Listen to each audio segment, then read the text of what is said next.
Jeffrey would like to know what is the collective noun for wildebeest. So the really old collective noun, the sort of Victorian English collective, applicable in the Sabi Sands as sort of in East Africa, specifically migration of wildebeest.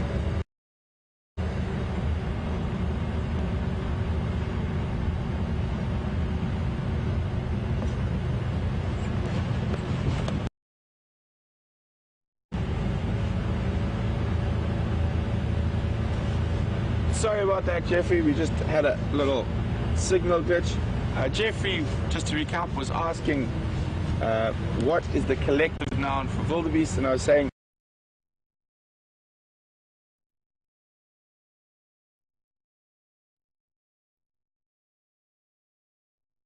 ability of wildebeest. And that makes quite a lot of sense when you arrive there and there's 1.3 million wildebeest in front of you. So an implausibility of wildebeest.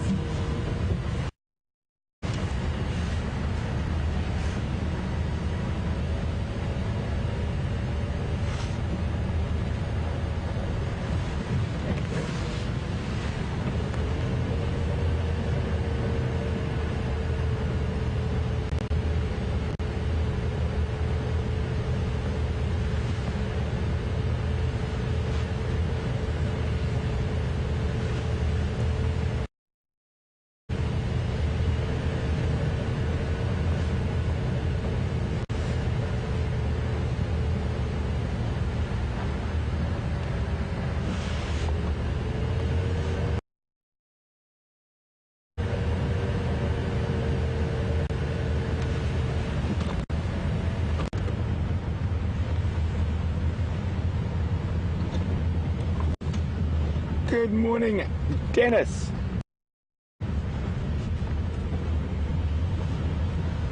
Dennis would like to know, do we get African grey parrots in this area? And what other type of parrots might we find in this area? What I'm going to do, Dennis, is I'm going to get your question in about 2 to 3 minutes. I just want to make my way down towards Buffelshoek Dam, and there we can switch off. And there might be some animals behind us, and I'll get out my books out of my trunk next to me, and I will show you which parrot species, etc. occur here, and answer the question about the African greys.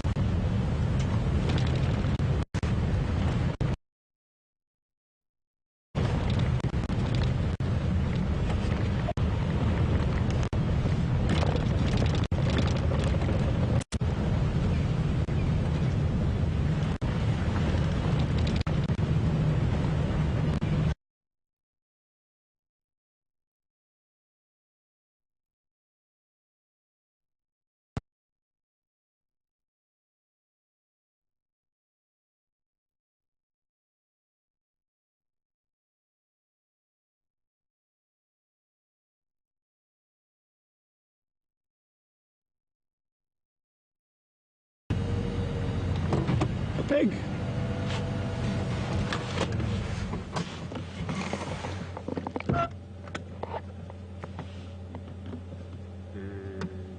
Right behind the small round leaf teak. Got him? Yes. Murphy's Law. The warthogs always seem to wait just till we get them nearly in focus, and then they run off into the thickets.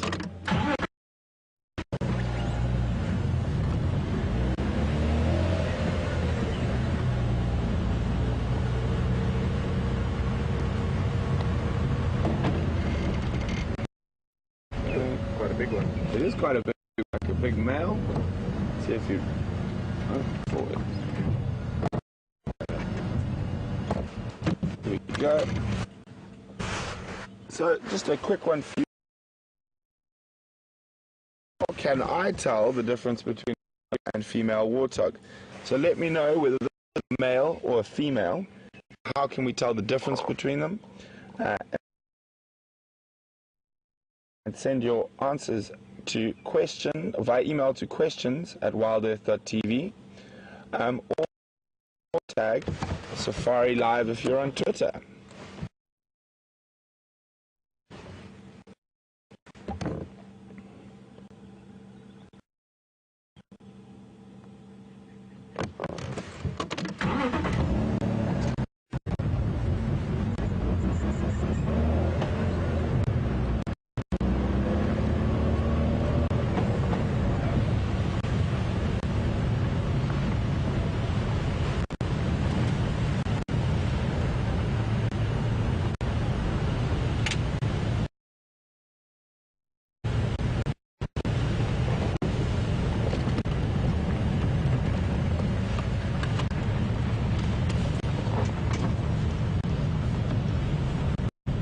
So, for those of you new, you might notice I turn off the car when I've got a downhill and I just freewheel down the hill.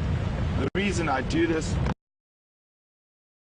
is because I'm removing the engine noise, which gives me a chance to listen for different noises in the bush that might alert me to the presence of another animal.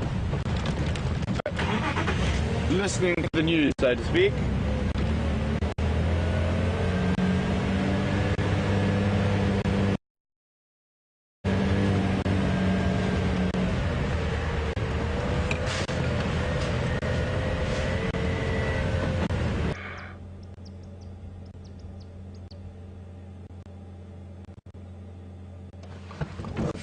So let's get, well, it looked like the heron saw a fish there, that quick head movements.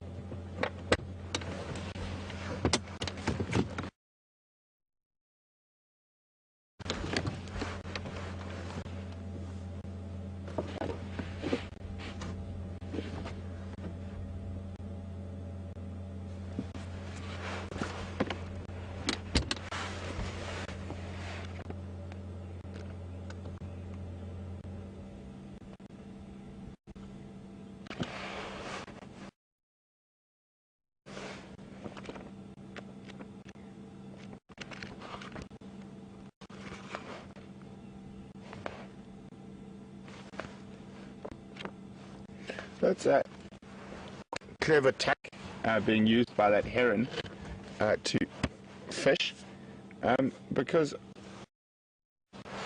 a lot of fish species will actually feed off hippo dung, so they do tend to hang around the edge of the hippo. So it's a good spot to fish from if the hippo doesn't mind. I'm just going to move forward a little bit so I can see up these little sort of drainage lines that flow into the dam in case there's something in them.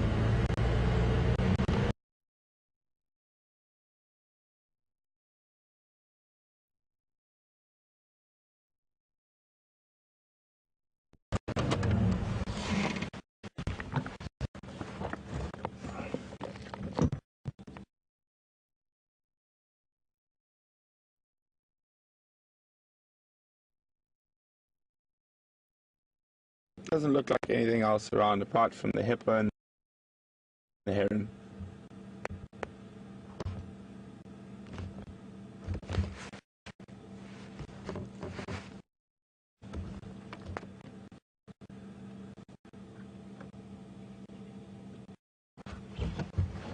Also, if you look at it from a heron's point of view, it's a very safe place to fish from. Well, and it's annoyed with you.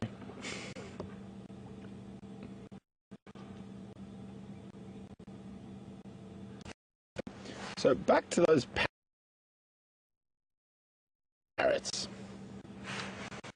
The African grey parrots occur in this area. Sorry, the question from Marcia was which parrots occur here? African grey parrots occur here. And as we have a look at the African grey parrot sitting there,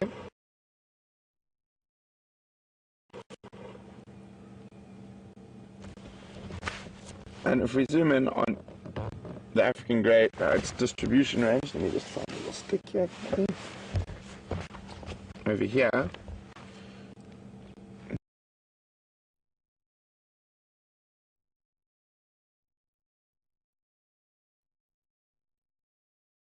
of 1,000 plus of them when I was working in the Central African rainforest, moving between the raffia palms and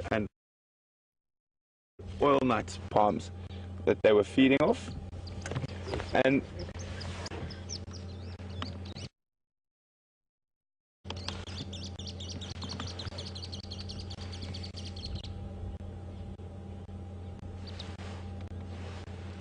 what Andrew just spotted there, who he's chasing with the camera, is a pied kingfisher. There's another one. There's two of them there.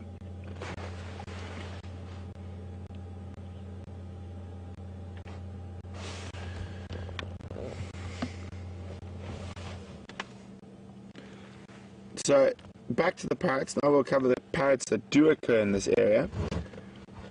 So number 3, the grey-headed parrots. We don't see them that often. They're slightly more rare, and we generally might find them they prefer sort of broadleaf woodland, which is sort of the grey-headed parrot, and we are there. And I have seen them close to here before, but not too many.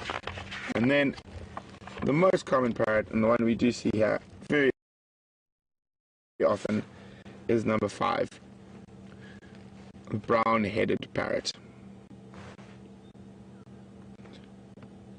You can see it's got a distribution along the east coast of Africa, from South Africa all the way into Somalia. Isn't that a wonderful sound? Oh, oh, oh.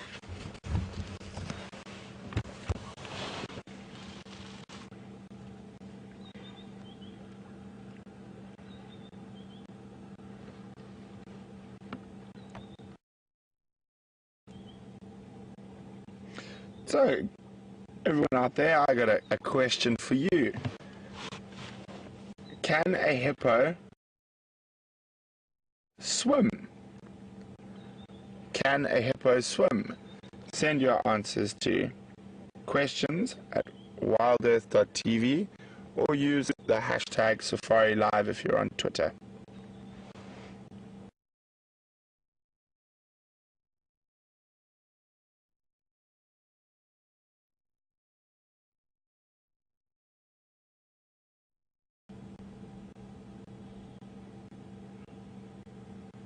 Pam in Sussex is asking whether we have spotted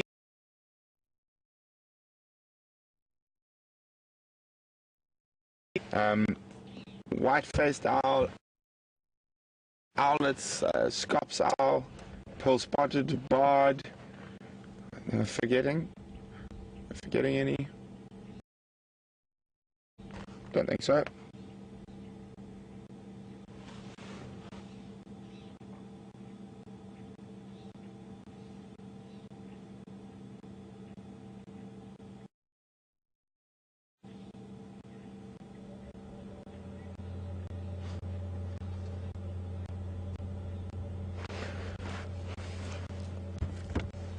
Good morning, Simon. Simon would like to know, have we seen that crocodile again here at Buffelshoek Dam? We haven't, not for a while. But that's not to say it isn't here. They are very stealthy animals, but we just haven't spotted it.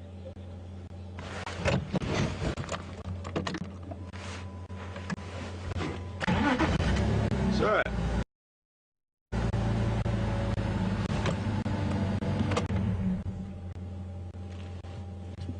good morning. Sorry, there we go. Jerry would like to know, do hippos mind the cold water in winter? Well, Jerry, I don't know. I'd have to ask the hippo. I don't think so. It doesn't seem to bother them that much, though, when they do go in and out of the water during the winter months. But just looking at that and hearing that hippo just now, reminds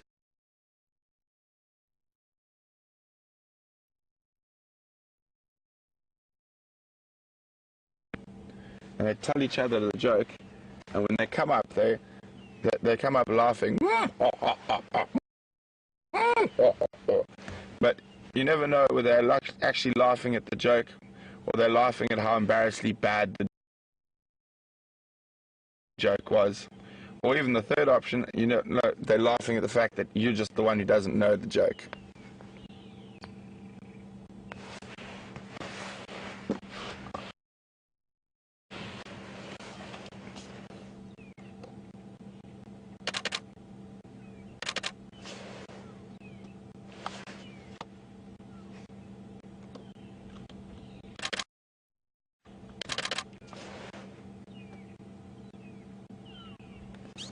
Okay.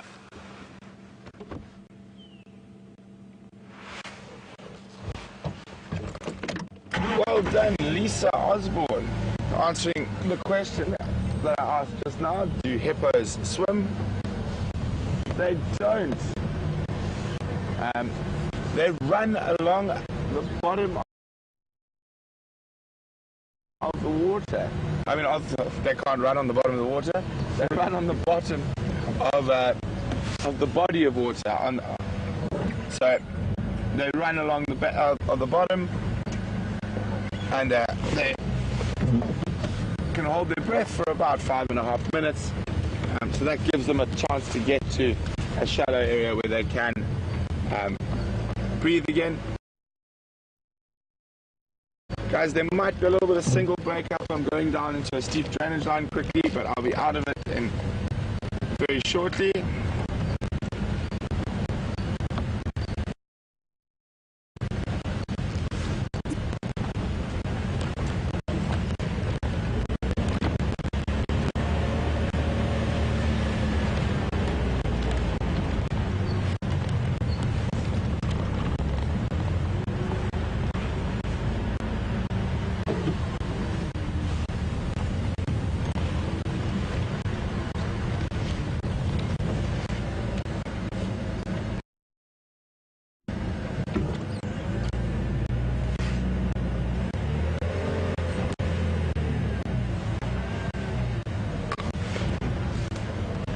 Good morning, Jody from New Mexico. Jody would like to know, can baby hippos swim, or what do they do? Look, Jody, they will actually do the same as the adults, but when the adults are resting in water that's a little bit too deep, they will actually sort of hitch a lift or ride on the back of their mother, and lie on the top of a mother's back as well.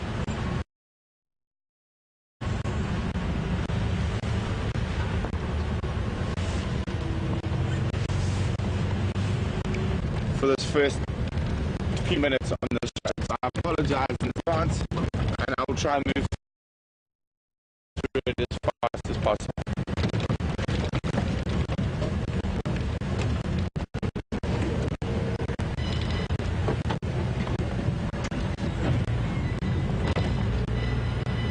Well, Orpheus, one of our insectivorous kingfishers we get here. Whoa. Ah, isn't that lucky?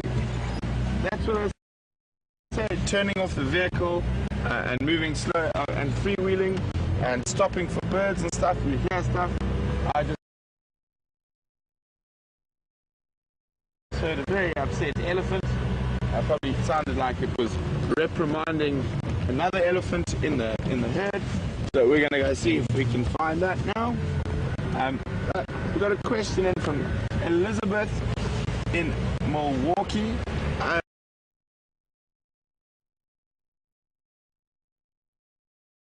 Spread more of their scent. But interestingly enough, hippos are only territorial in the water. They're not territorial when they're out of the water. Even though a lot of their fights will be out of the water, it's over the water, not the land surrounding.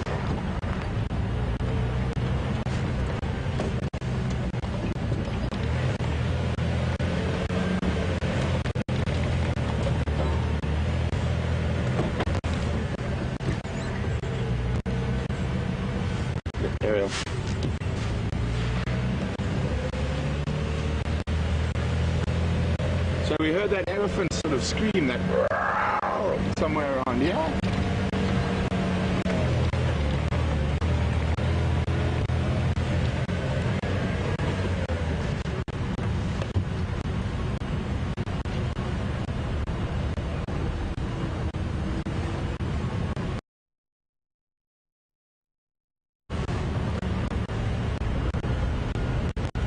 Oh, and I'll just to keep you updated on the news out here. Suddenly there's a bit more of quite a cold wind that started.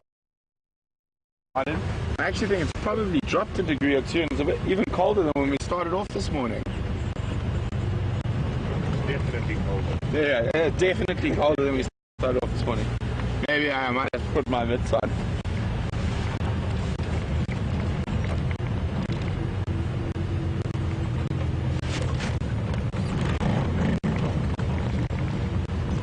Just gonna switch off and listen again for a second.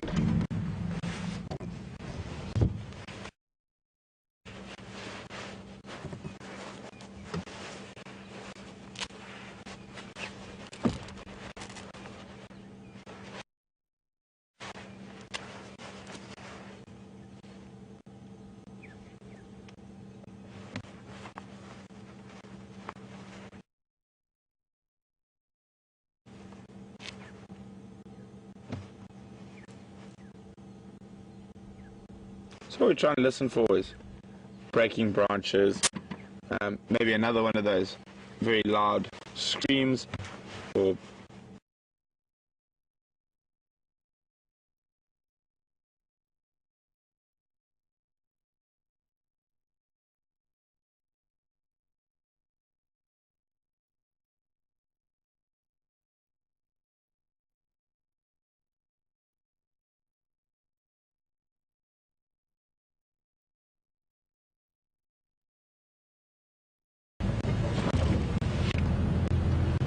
might be moving towards us. So I'm just move forward a bit. Just going to try to find the best spot for us to view them from.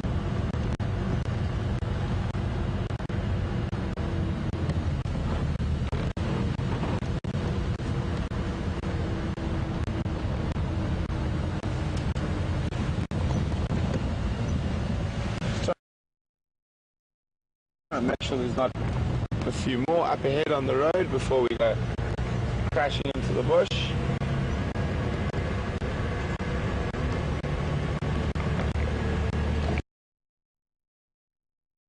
Doesn't look like it.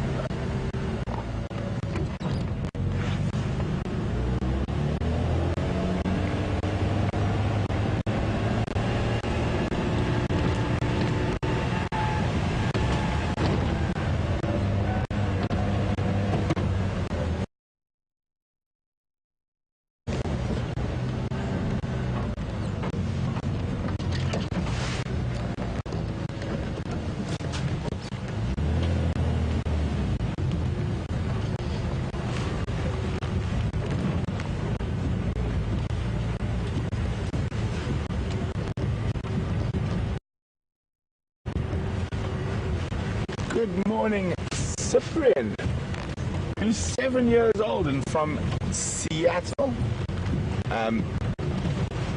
Cyprian would like to know, how do I protect myself if I'm on foot tracking and walking in the bush? Do I carry and experience?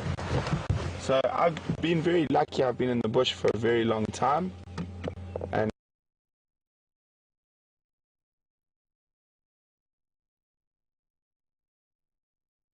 have a way of talking to you. So they do tell you things, but they can't speak.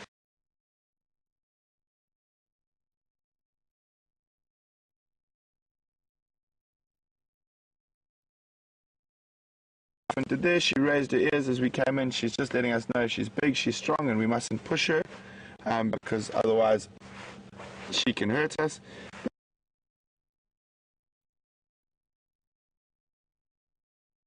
To read the news of the bush, and in that you need how to read the different animals' behavior.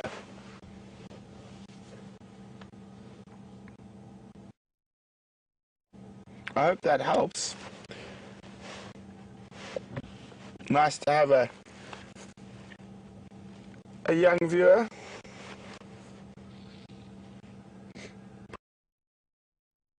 Sounds like there's some more elephants to the east of there. We can see 3 where we are now.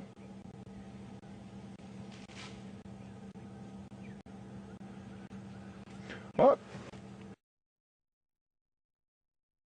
thanks also to Sid in Chicago, who had the same question as Cyprian. So we can see 3 elephants here, but I can hear quite a few more.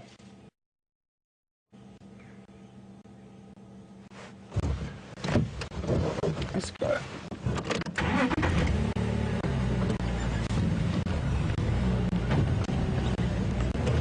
Oh, there's a big hole there.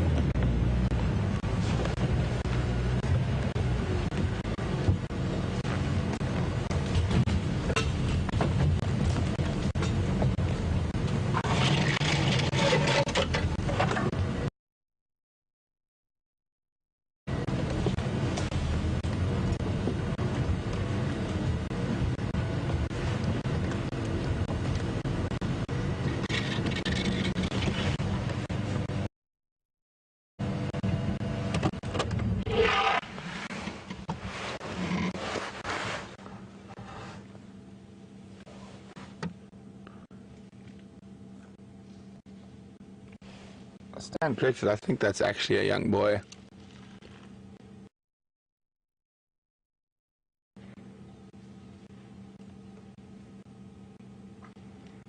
And that behavior fits perfectly with a young male. He's just he's probably about maybe not quite a teenager yet, but little boys tend to like to make a lot of noise and shake their heads a lot at the vehicles. And the most important thing is if we zoom out, Andrew, and we look behind him, so even though he trumpeted and made a lot of noise, there's a large female at the back,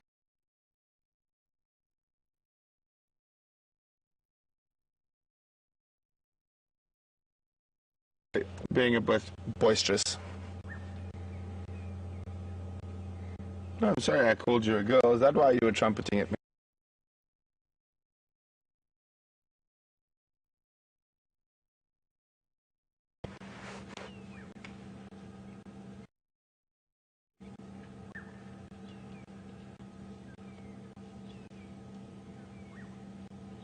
So he's using his... Oh, sorry. If we go white, just look down at his feet for a second. You can see how he's using his foot and his trunk together to dig something out. I can't see exactly what it is. I'm not sure if he's after grass or something else.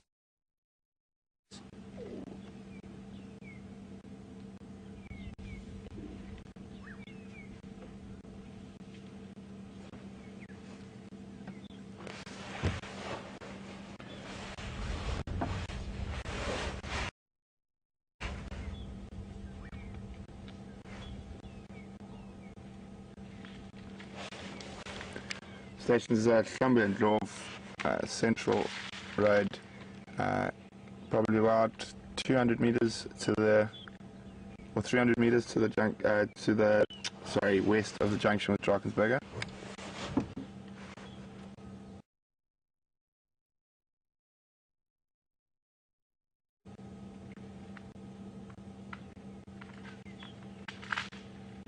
You can hear that crashing in the back there.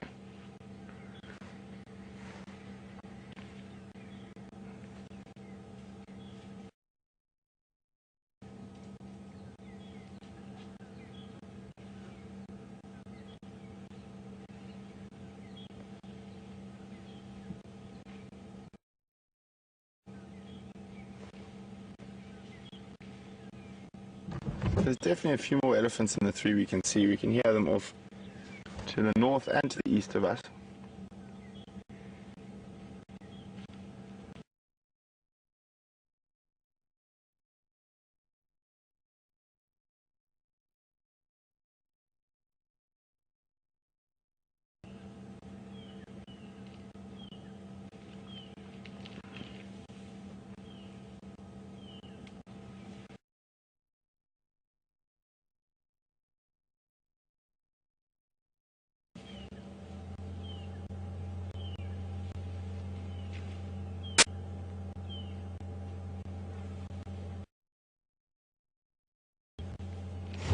Let's just try and move so we can get a slightly better view.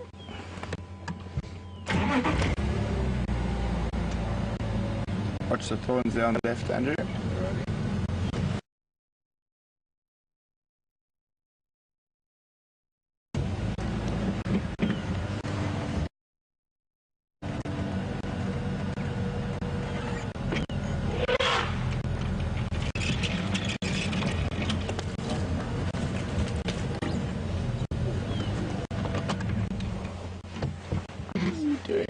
He's having quite a lot of fun there. I can't see exactly what he looks like he's playing more than eating as we're driving up.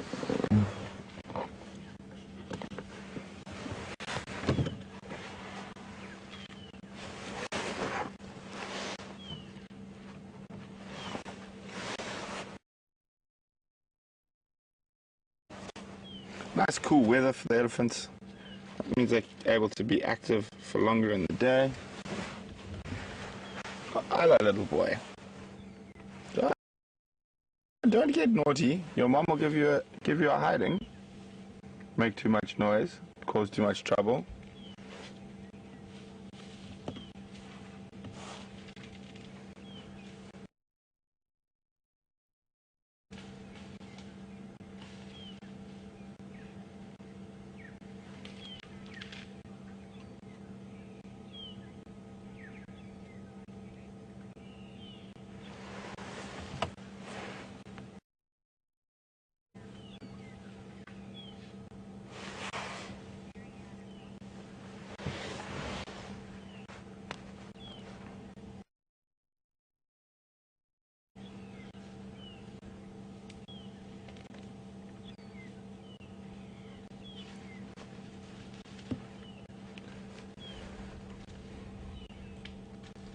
Good morning, Marianne from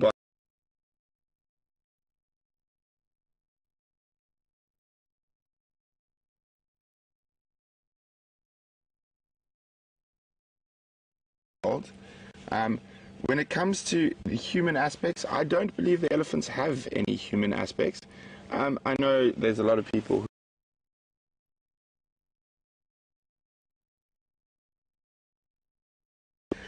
I've spent a lot of time with elephants in a lot of different countries, and they pick up all bones, whether it's a hippo bone or a kudu bone or a lion bone or an elephant bone. They do tend to spend a bit of time around the carcass of a young calf when it dies, but then so do leopard and lion do that when their cubs die. I think it's more with that side of stuff, it's more of an instinct, a mothering instinct that overrides in that situation. But when it comes to mourning the death of another elephant by touching the bones, in my experience and what I've seen over South Africa, Tanzania, Botswana, Zimbabwe, Zambia, Gabon, Kenya, Uganda, is I personally think they're just more curious about the bones, and it could be the bones of anything. I don't think they actually go through a mourning process at all and mourn over the loss of a herd member. Because a lot of times that those bones are probably not from a herd member, they could be from another elephant. And a lot of the bones they pick up are very old. So it's very unlikely, in my opinion.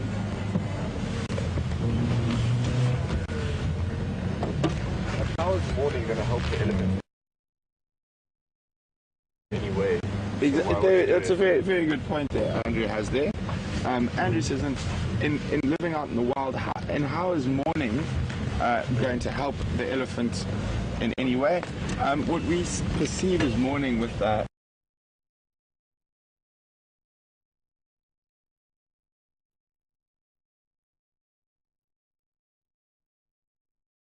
we're going to leave the little one. I've been hearing another elephant off to the left here that's been breaking a lot.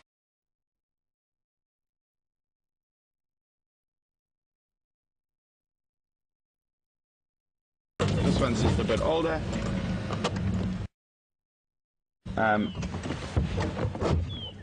Probably in his maybe late teens, early 20s.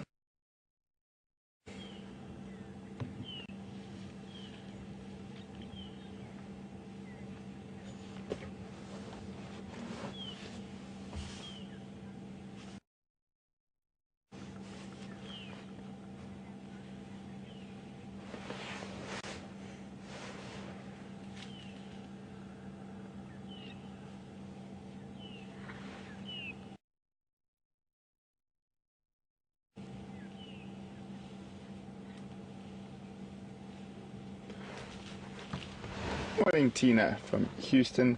Tina was saying she thinks she noticed a growth or a bump on the young elephant's head. I personally just didn't see it. I think you might be referring it to the skull shape. I didn't see a growth or a bump. Did you, Andrew? Not I could notice, no. So maybe just the shape of the skull sometimes looks like it has a growth or a bump. They do have completely massive skulls.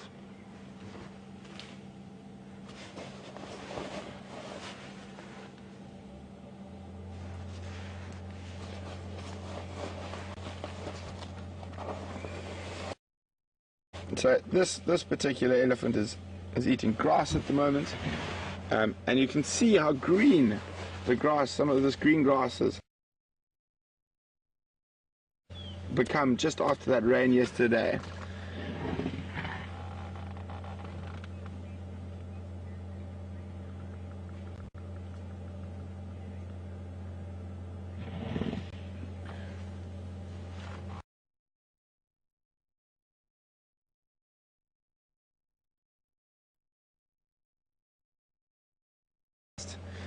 No, it is also, it secretes when they're under stress, pressure, so it sort of droughts.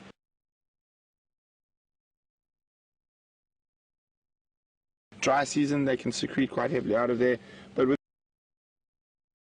the elephant bulls, generally, most of the time, they only do secrete out of that when they're in must, but not all elephant bulls, just some.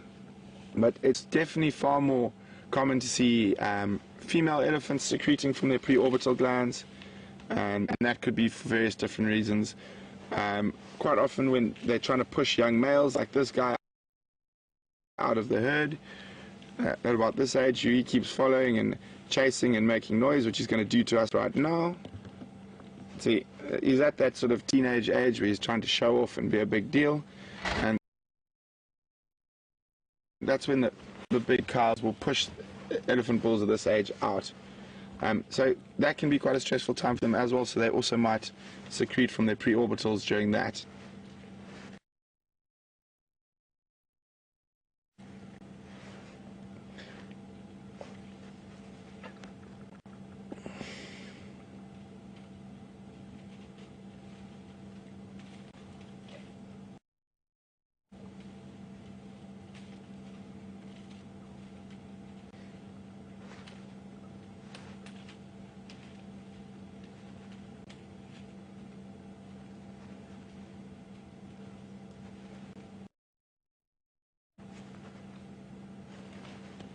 So you can see where we were earlier with the younger male and the females, and that it's probably about 50 or 60 meters between this elephant and the others, and females will try to keep him at that distance, and that screaming that we heard that probably led us to finding these elephants was probably one of the females chasing this young male out.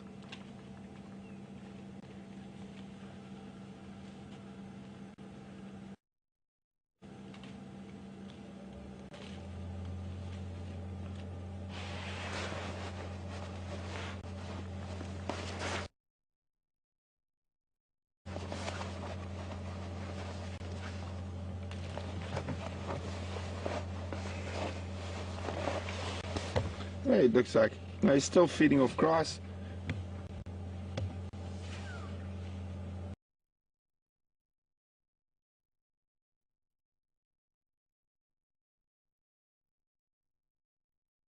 You read Rudyard Kipling's Jungle Book and the way the elephants are described in that. Sort of a very much a parade. And then also in that original Disney movie, sort of the military parade of elephants. And yeah, great go-away birds calling.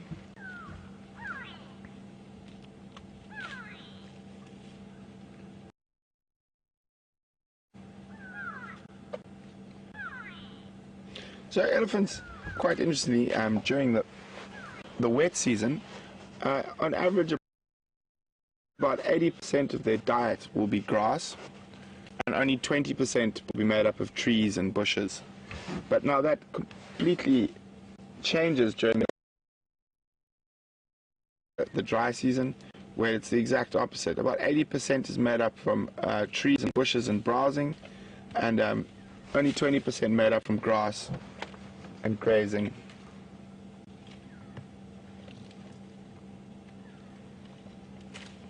He's busy eating a baby knobthorn at the moment. Now, there are incredibly sharp little hook thorns on that knobthorn, so that's how we must realize how strong and thick an elephant's skin is.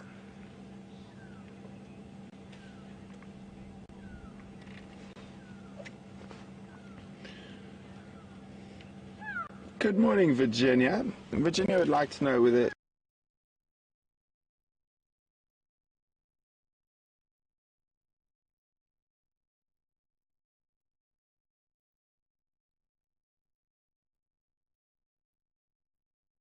they don't have to compete, so they start breeding at a younger age. What you spotted? Some grey go-away birds, but I don't think I can get No, they're quite far away. Yeah.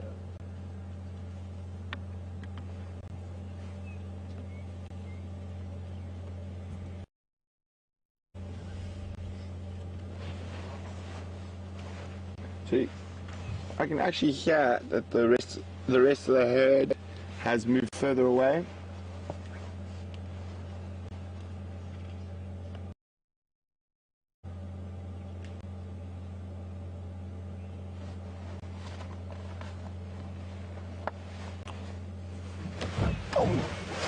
Hello, Shanae again. Shanae would like to know a little bit more about the way an elephant's skull is made up, the honeycomb effect that it has to make it lighter, so the elephant doesn't have to carry around this very, I mean, not that an elephant skull isn't heavy, but it isn't as heavy as it could possibly be. Just give me a second, Shanae. I think I have a good picture of it somewhere here.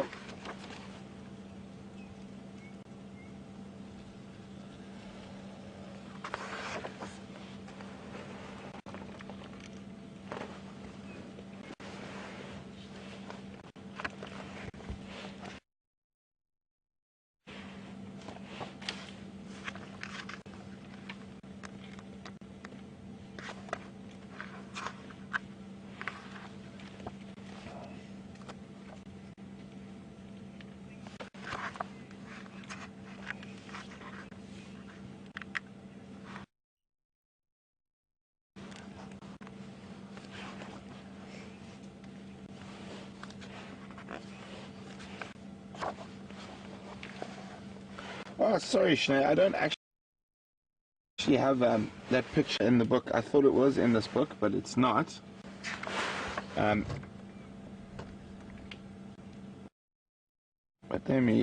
so yes, they have a very large honeycomb effect in their skull, and what that does, it does make that very large head much lighter.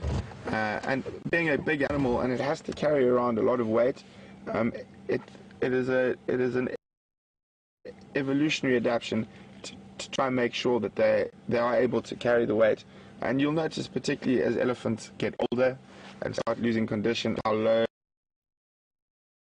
their head starts to sit, and it becomes such a great weight that they sometimes struggle to carry it. There's the grey go-away bird making all the noise.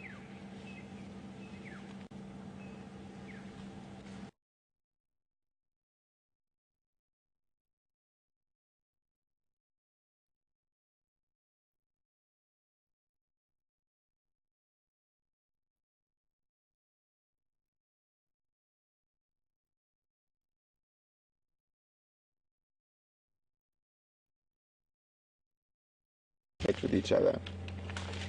So it's both sexes that make that noise. So let me just move, see if we can see him pushing that tree.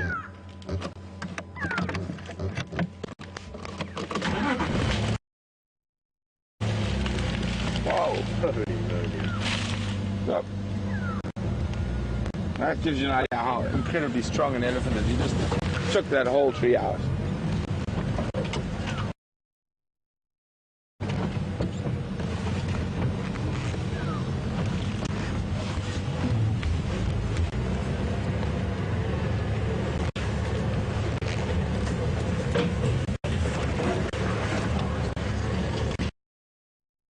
So the rest of the herd has moved off into quite a thick area. Whoa, sorry. It's okay, carry on. Beating my cameraman with branches this morning.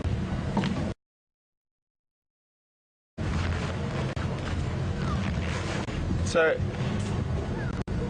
I don't think he's not in the best position for us to view him anymore, and the rest of the herd have moved off. So we're probably going to do the same and make our way back towards quarantine to see what's happening over there. But always wonderful to bump into Ellie's. It was quite nice that we were able to listen to the bush. The bush was explaining to us, we were reading the bush. We stopped to look at a bird. We heard that scream of an elephant chasing another elephant, and we moved into the area and we found the elephants. So always nice when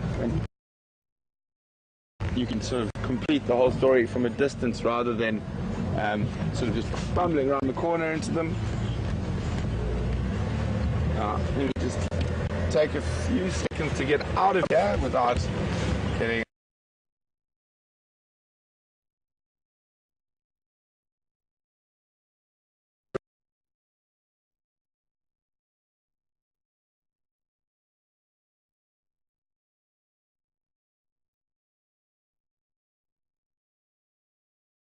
Asian elephants, and I could not honestly tell you. I have absolutely no idea. I didn't notice any squeaking. Andrew's worked in Sri Lanka. He says he didn't notice any squeaks. I mean, I think there might be those noises that I've heard African elephants make.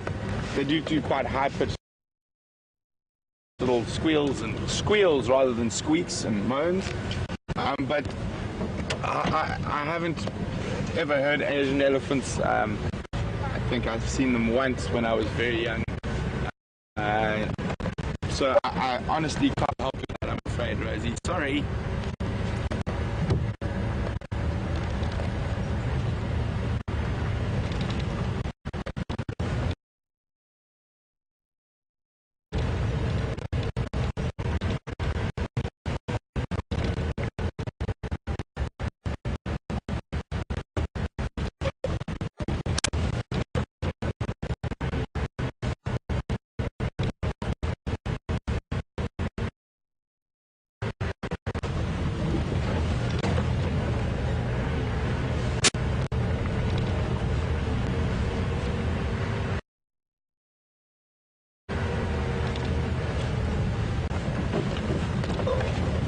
One second, guys. It's starting to drizzle a little bit. I just want to put my books away.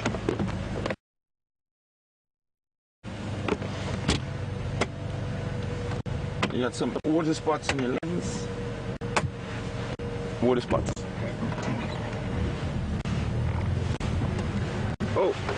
Oh no, I managed to pull out my earpiece, so I can't hear anything at the moment.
alarming here. At what, we're not sure. Just heard him alarming.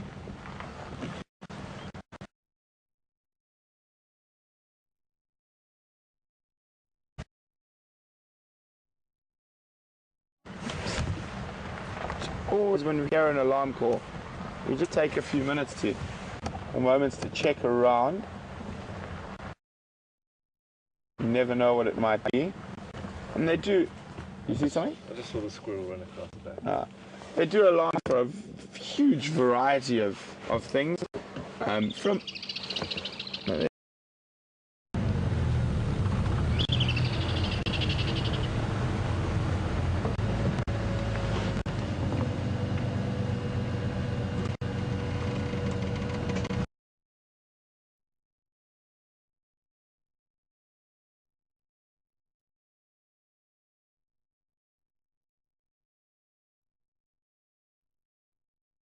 news reporters giving us updates constantly while we're out here.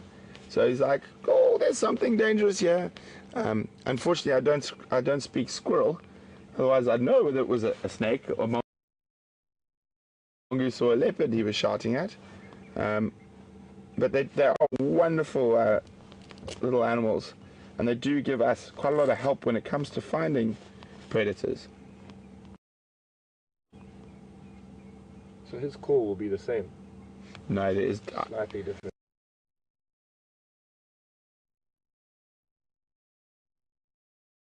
calls for different predators.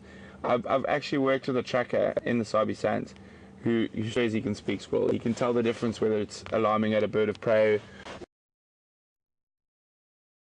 or whether it's alarming a leopard or a mongoose or a snake. It's incredible. And literally our leopard, we go there, bang, leopard, he goes like, snake, and his boy flung in the tree. Snake, and his boy flung in the tree. Eagle. And then a bird of prey and then the martial eagle flying ahead. Oh, what are you up to? Off you guys. So, just judging from his body language there, he wasn't overly stressed, so it's possible that whatever the threat was passed earlier.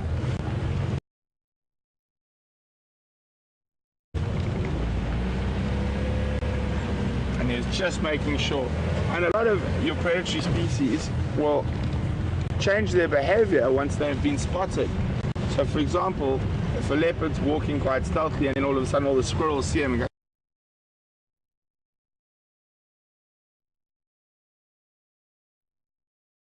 Central Road, probably. No. They got onto Central.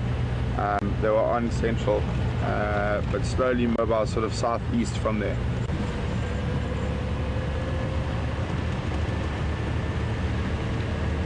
So we're starting to get a little bit of moisture in the air. It's starting to drizzle slightly. Temperature has definitely got colder again. I think I'm gonna have to close my mitts now. So just a quick recap on the morning for those who might have just joined us.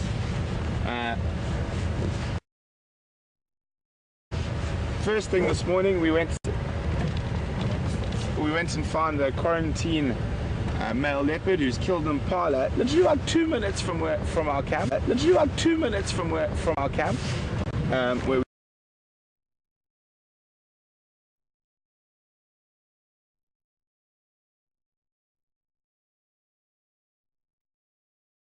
crossed, and they hadn't, unfortunately.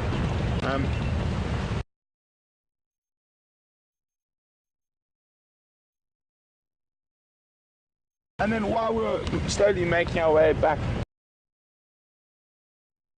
down towards where the quarantine male leopard is, we stopped to look at the bird, and we heard this. There's an elephant being upset with another elephant. So we immediately went into the area and we found a small breeding herd of elephants. And now we're going back to where we started in the morning. see if there's been any changes. Who knows, there might be more hyena underneath the tree than there were when we were originally there.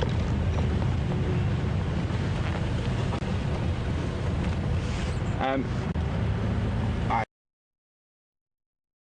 said, okay, I know where it is.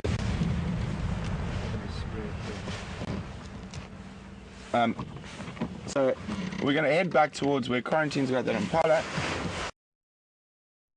and see what else is happening there.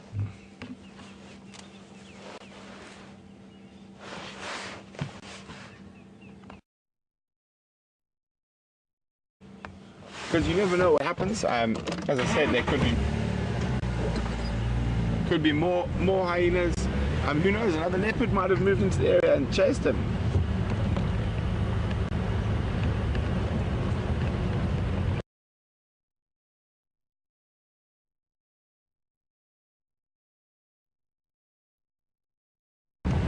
A little bit nervous for this afternoon.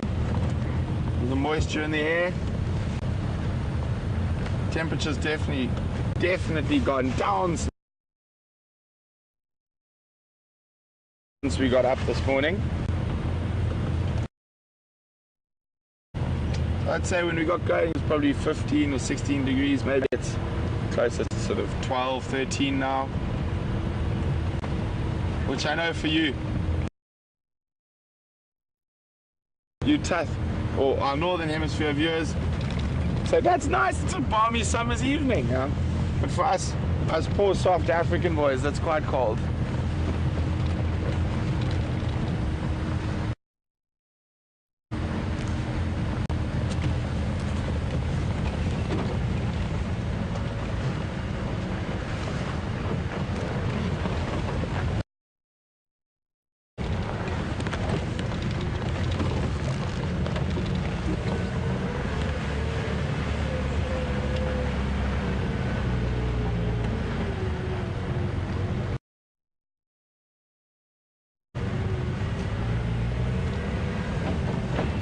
Smile and wave, Andrew.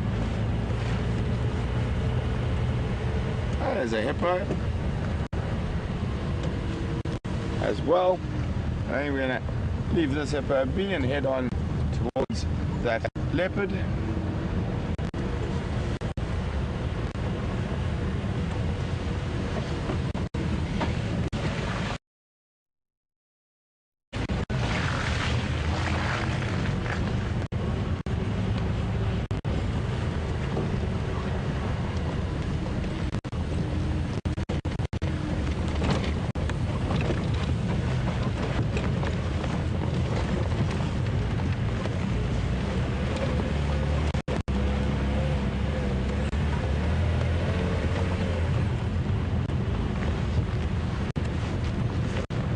Sorry guys, it's quite difficult. We just want to make sure that that lens is nice and clean before we get to the leopard, so there's nothing impeding your view.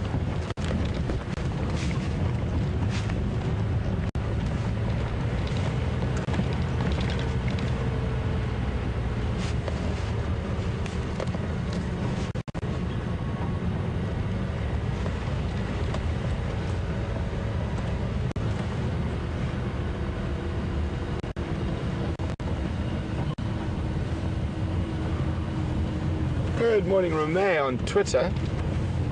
And they would like to know, what is my bucket list of animals I haven't seen yet? Oh, I'd say there's so many. I'd have to let's just keep it for the African one. Actually, no, African and Indian. But definitely mountain Inyala and Ethiopian wolf. And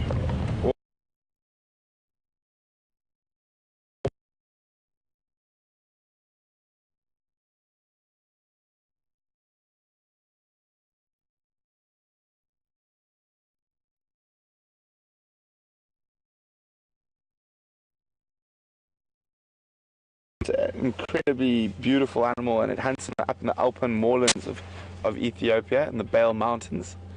And in Mountain Inyala and Bongo, if I got to see them, it's sort of closing out my Traphalagus family. I would have seen all the spiral horned antelope, in Africa, and Lord Derby's eland is another one.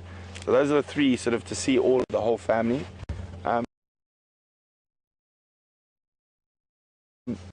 And then tigers, snow leopards, and things like that from in India and in the Himalayas would just be spectacular. And what are they called? Does. I think they call it the Indian wild dog. Really have to get to India actually, but I think there's just so many animals and things out there that I'd love to see when I do get the opportunity and time. But we've just arrived where Mr. Quarantine was this morning, so we're just going to pop in and see what's happening.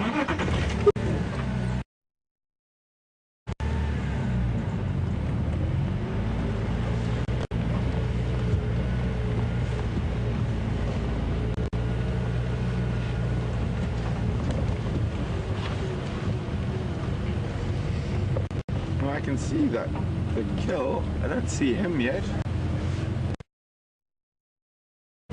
Oh, he's lying right near the bottom branch.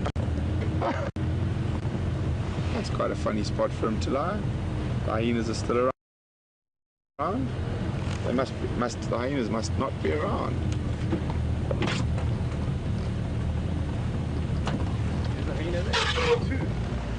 There's two hyenas and he's lying so low to the ground. That's quite unusual there.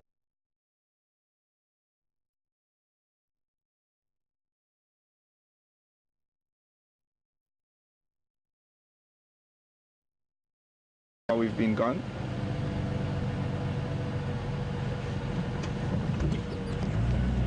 Oh.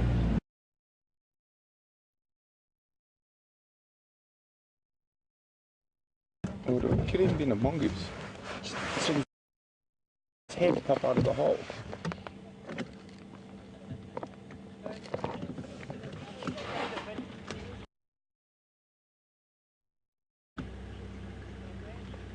So we've got.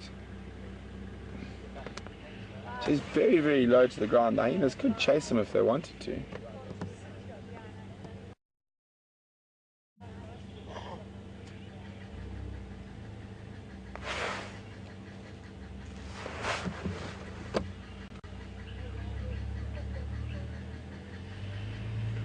So it looks like that's possibly the most comfortable branch for him to snooze on.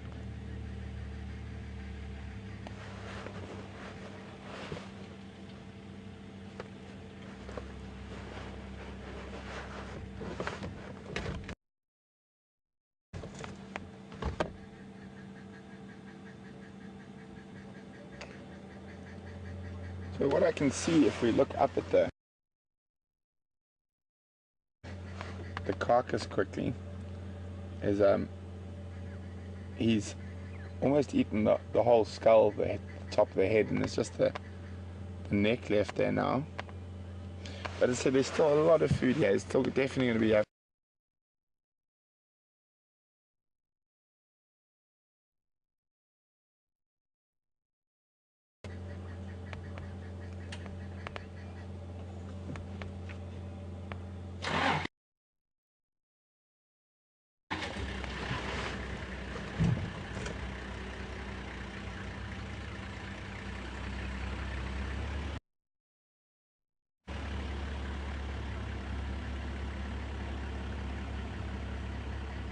So we're quite lucky.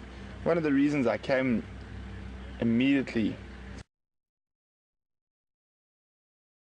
first thing in the morning is that I knew the likelihood of him feeding was going to be quite high, and I knew as it got later in the morning the likelihood of him sleeping was going to be much higher. So it's still nice to come and check. Oh, here we go. Where are you going, Nisi?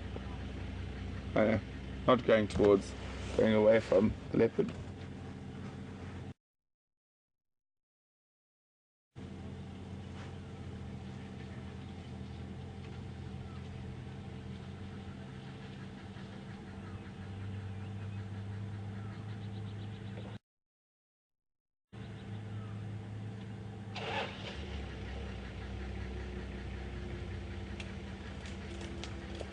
So I'm just going to wait for the other vehicles to finish moving, and once they leave we'll move into a different spot. We'll try to get a clear view of his face, which he's busy just putting in the bush at the moment.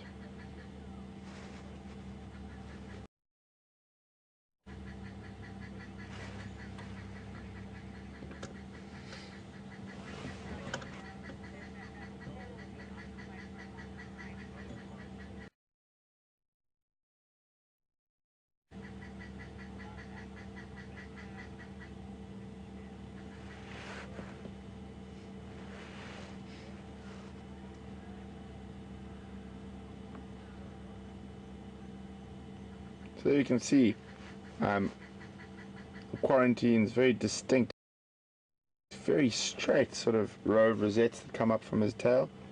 I said it looks almost like a landing strip.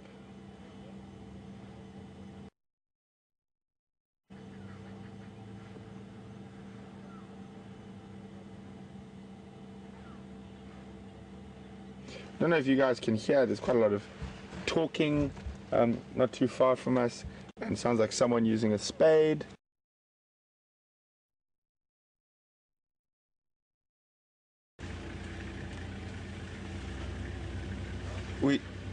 We showed the leopard, and then where all your questions and everything are being fed to, the final control is just right there. I'm just going to show you now. Can you see, or do I need to reverse? So you can see that white there, that's the big satellite dish thingy that sends the signal all over the world. So it's probably about 50 meters, 60 meters from our final control to the leopard.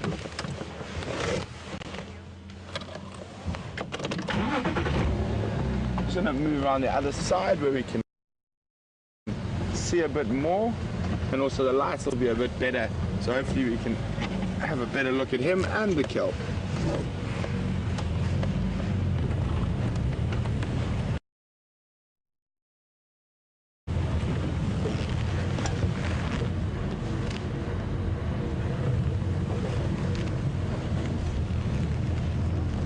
Let's have a quick look at the kill first.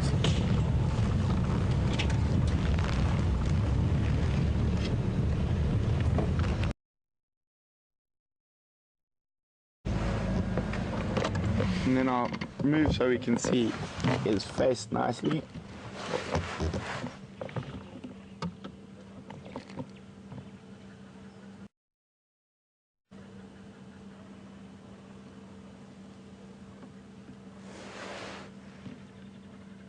So you can see he's already, the first thing he would have eaten was all the heart, lung, liver,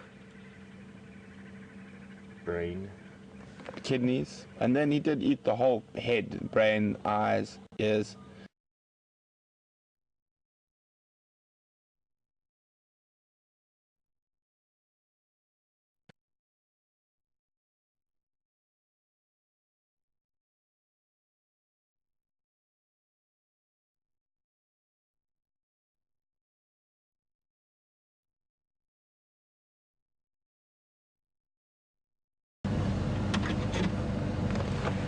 good, yeah? I'm sure he'll come back. Yeah, I'm sure he'll look back now. He just heard something. There we go.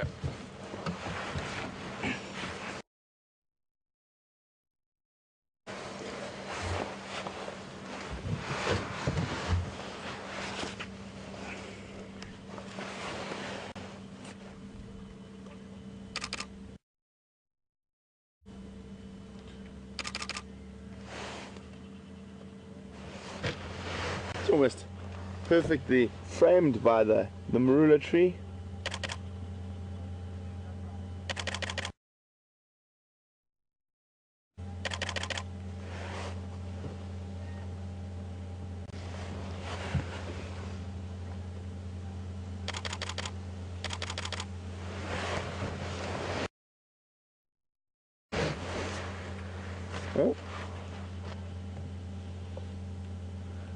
he's in the perfect spot. He's got meat in a tree that's relatively safe, or safe from hyenas at least. He's got water right here with Gowrie Dam, so there is a strong possibility for those of you going to be watching the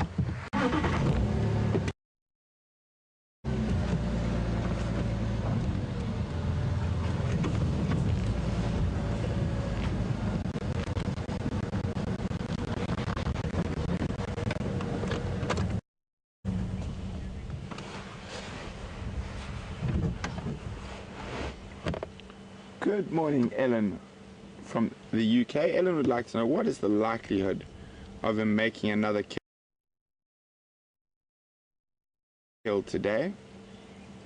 It is very unlikely, but he is an opportunist. All predators are, and if he is wandering down towards the dam to have a drink, and he happens to come across some animals and he manages to stalk and catch one, he would definitely attempt to. And leopards don't have any problem eating rotting meat, so he would probably stash that and then move, or probably eat the good stuff, the liver, lungs, hearts, etc., and then eat there and then move between the two kills even possibly.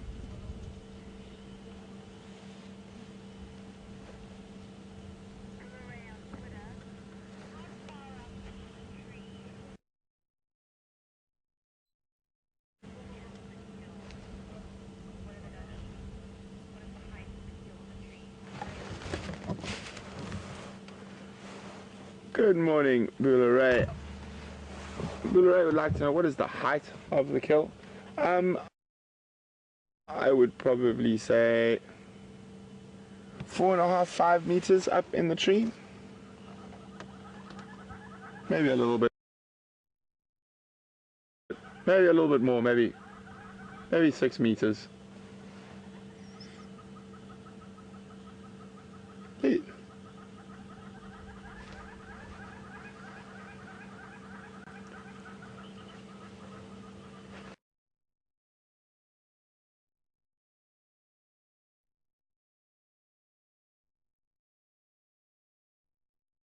You do see leopards sleeping in trees and lying in trees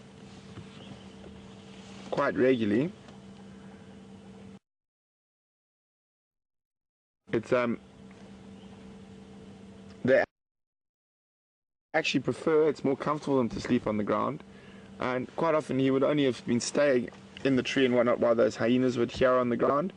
I'm quite sure the hyenas haven't moved far.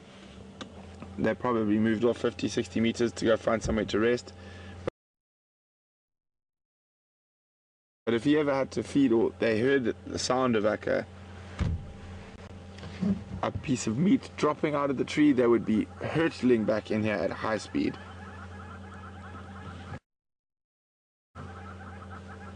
I hear a lot of squirrels alarm calling in front of us, and they're definitely not alarm calling at him.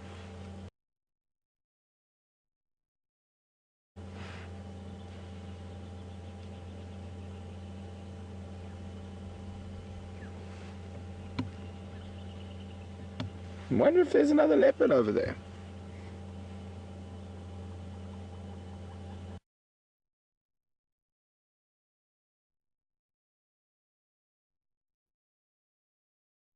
There's just too much activity over there.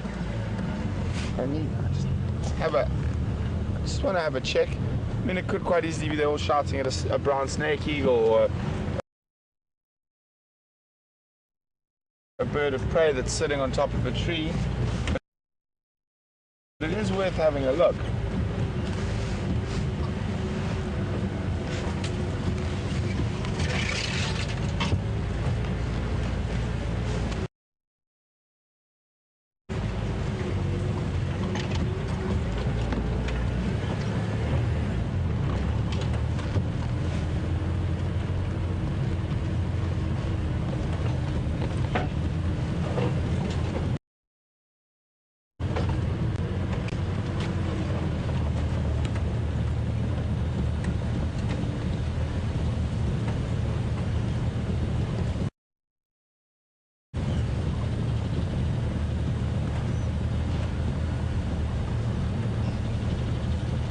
I can hear the squirrels, they're climbing up here.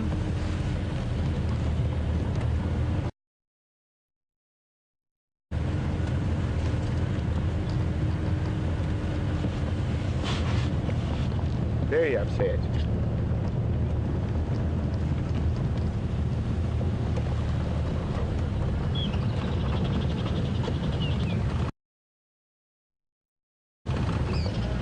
So there's no ways these squirrels can see where the leopard is. Is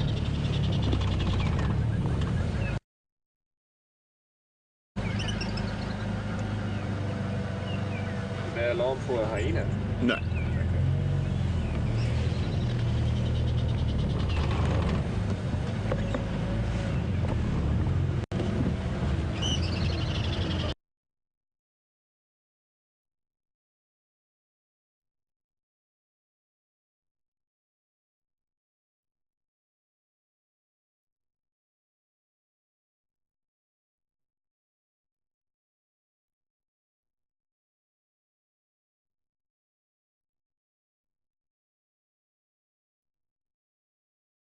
Squirrel and the histories of confused squirrels. So I told you the hyenas wouldn't be far. They might go for a drink, find a bush to sleep under.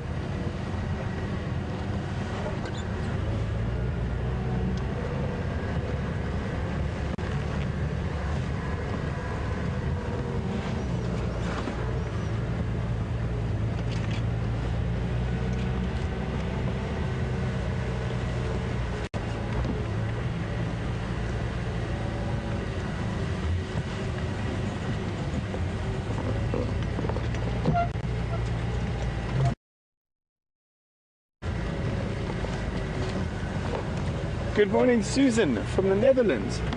Susan would like to know why there are less flies around this kill than normal, like a lion kill. Is it because a leopard cleans his fur better, or because of the weather? Susan, it's most definitely the weather. This cool weather is not very good for flies, and also after a little bit of rain we've had that little cold snap. A lot of the flies will only there's going to be a lot of new flies after this we get warm again, because they will hatch after the rain and with a combination of sun. Did he do a sneaky puff at her? No, he's still there. Here's that very tired kitty. A very happy kitty, I'm sure. He's got a big full belly. So how's that for? Bit of camouflage.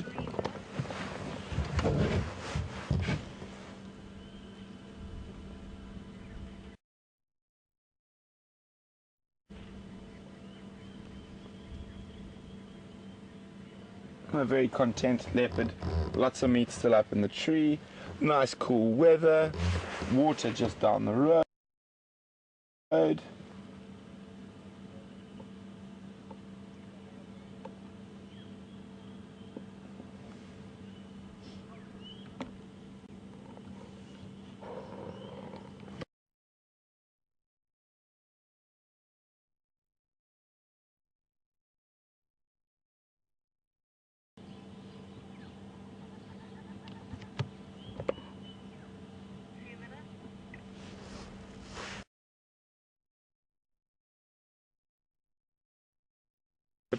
We will definitely keep following, so we can follow the whole story as this impala gets smaller and smaller and then disappears. But on that note, guys, it's been absolutely fantastic to have you with me this morning. I've thoroughly enjoyed it. Thanks very much for joining us from everyone at WildEarth. And unfortunately, we weren't able to find any lion tracks. They doesn't look like they crossed into our traverse area, but that's the way it is. This isn't a zoo after all. And we're very lucky to have the leopard here, and some nice elephants as well. So it's been a fantastic morning. I've really enjoyed it, and I really hope that the rest of you well, all of you, in fact, will join us this afternoon again for the next drive. I think, as far as I know, it'll be me again this afternoon. So we'll keep it going. Maybe go look on the boundaries again. Maybe the lions with this nice cool weather might move. And let's just keep up. I'll keep you up to date with the news of the bush. On that note, have a wonderful morning or evening wherever you might be in the world. And I'll see you this afternoon.